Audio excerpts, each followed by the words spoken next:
O papo vai indo, cara. E é um bate-papo e a gente vai indo. Eu tô com... Acho que vocês conhecem já. Você virou uma celebridade por dois motivos.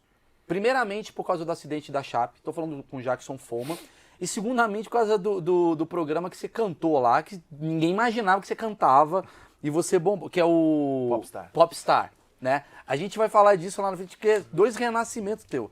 A primeira pergunta que eu quero começar já, pra ficar uma audiência que eu aprendi com o João Kleber, é o seguinte. Você sofreu um acidente, todo mundo ficou sabendo, é uma coisa mundial, aquela coisa toda. Você sobreviveu ao acidente, a gente vai falar sobre o acidente daqui a pouco. E aí, você virou um palestrante. Porra, o cara que tá dando, digamos, uma porrada de coisa legal pras pessoas e tal. E aí tu tem que pegar uns voos pra fazer show, pra fazer evento e tal. Como foi a primeira vez que você pegou um voo depois do acidente? Cara, primeiro é um prazer estar contigo aqui, contando um pouco da nossa história. E eu peguei o voo depois, um dia depois, eu dei alta do hospital na terça, na quarta eu já estava voando, teve aquele jogo Brasil e Colômbia no Engenhão, e a gente acabou indo para o Rio para participar do jogo. Cara, foi muito... até hoje é difícil, sabe? Não tem como...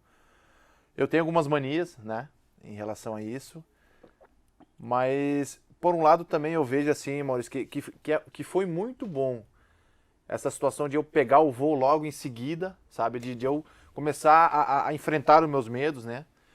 E porque hoje, digamos assim, de alguma forma eu consigo lidar dessa situação um pouco, por um lado, mais positivo do que negativo, digamos assim, sabe? As minhas manias que eu falo de voos... Cara, hoje eu vou bastante, claro que a gente está na pandemia, eu estou um pouco mais em casa, mas eu viajo para lá e para cá todo o tempo e eu procuro sempre viajar de dia, sabe? Quando eu viajo de dia, eu fico mais tranquilo, assim. E eu tenho que sentar, tipo, na poltrona da janela, que daí eu consigo ver tudo que está acontecendo lá embaixo. No dia do acidente, você não estava na janela? Eu tava, na verdade, eram 3 poltronas, eu tava sozinho, aí depois de algum tempo o Alan veio sentar comigo, eu tava na poltrona do meio. Na poltrona do meio. Você falou na poltrona do meio porque assim, você não lembra mesmo assim de detalhes do acidente? Cara, algumas coisas sim, mas o fato é que assim, eu ficava um pouco na poltrona como eu era grande, eu sou grande na verdade. Eu era menor, né? Mas o cara perdeu. sabe que eu perdi tamanho, sabe? Eu tive uma fratura que comprometeu bastante meu tornozelo esquerdo, que eu perdi o osso do talos e eu acabei diminuindo um pouco Aí você virou volante, você saiu de goleiro. Aí virei... Lateral direito. Então, cara, eu tava sentado, tipo, na janela, depois eu vim pro meio, fui pro meio, na verdade, porque o Alan veio sentar comigo e a gente começou a escutar música e conversar. O Alan que também, o Alan Ruschel que também é outro sobrevivente. Sobreviveu, exatamente. Peraí, Rodinho. Pior coisa que... Não só você sofreu um acidente, como você tava na poltrona do meio, que é a pior. Foi o pior acidente. Porque você tá no meio, velho. É uma merda. Mas não tinha ninguém do seu lado. O Alan Ruschel do meu lado. O Alan Ruschel ficou na janela. Não, o Alan tava no corredor. Mas na janela não ficou ninguém? Não tinha ninguém. Ah, tá. A gente tava entre a asa, assim. Tá. Bem no meio, praticamente. Essa galera do meio sobreviveu, seria isso? Cara, o Neto tava sentado na frente. Na linha do Alan. Foi isso mesmo. Só que os outros tripulantes, o radialista, estavam sentados lá pra trás. Que também sobreviveu. Que também sobreviveram, né? Tipo, o Rafael Renzo estava um pouco à frente e os 2 tripulantes estavam no fundo, sabe? No fundo, onde a tripulação estava sentado.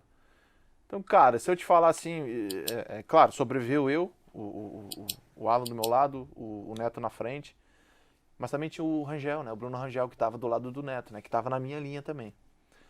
Então, cara, assim, você falar que é o lugar, é difícil você falar isso, sabe? De eu falar pra você, foi o lugar que eu sentei, que a gente sentou, né? Uma situação assim que é muito mas qual que é a tua mania que você tava falando assim? Que você tem manias que você cara, faz ainda? A mania é essa, cara. Eu procuro, né? Eu insisto muito até pro pessoal da experiência quando vai comprar alguma coisa de voo pra mim, cara, eu preciso de dia. De noite eu sofro pra caramba. De noite. Você chegou a viajar de noite já? Várias vezes, que não tem muitas opções. Em Chapecó a gente não tem tantas opções de voo. Você não consegue chegar pros caras e falar, deixa eu te explicar uma história, pessoal. tenta entender a minha situação. Não dá pra sair de manhã mesmo, assim. Cara, eu sei que é R$ 400 mais caro pela Latam, mas é que eu tenho um negócio diferente de vocês. Aconteceu um negócio. Acontecendo. Deixa eu contar a minha história. Eu não gosto de comer no avião à noite, sabe? E assim, cara, as minhas manias são essas, né? De voar de dia, quando dá, né? E ficar na janela, né? Tá. E aí eu sou muito curioso, tem que estar olhando o que está acontecendo. Primeiro